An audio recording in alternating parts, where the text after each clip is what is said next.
مجاهدین دي او دا نور د دین د کوم شعبې چې دي دم پکې داخلي دي خدا ضمني دي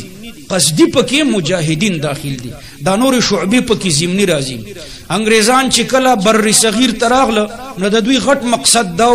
دوی باندې جهاد ډیر بد لګيږي چې د جهاد په خلاف رکاوټ جوړ کی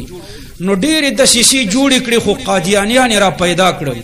قادیانی لعین وای ما د جهاد په خلاف 50,000 کتاب لیکلي دي هر څومره چې لیکلي خو د قادیانی غټ مقصد دا چې جهاد نشته وای زه د الله پیغمبرم په ما وحی راغله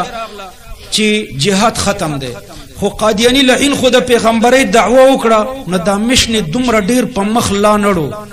نو اسی بیگام ما دا تصور کولو چې قادیانی لعین او انګريزان کپدی پوي وي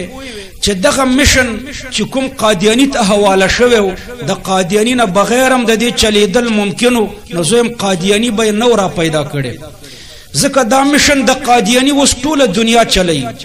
هر د دین شعبه چې د جهاد نه بغیر هغه جهاد خلکو ته غلط معرفي کوي او حتی اوس دومره ګلی پوری خبر رسیدلې ده چې په مدارسو کې مجاهد طالبانو ته داخلم نه ورکول کېږي دا سي غټ غټ مدارس ماته معلوم دي چې تقریبا زمون د خپل ډلې دي یعنی ځان ته اکابر دیوبند وای او مناظرین دیوبند او محافظین دیوبند خو غبل ورس خبر شوم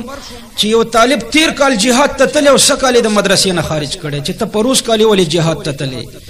نو دغه مشن د قادیانی اوس مهتممانو روان کړي دي مفتی صاحبانو په بازو فتاوو کې د کتاب الجهاد احکام ختم کړي دي ډیلیټ کړي دي د کتاب الجهاد احکام په بازي فتاوو کې اوس نشته دا کومي چې نوي نوي جوړيږي مهتممان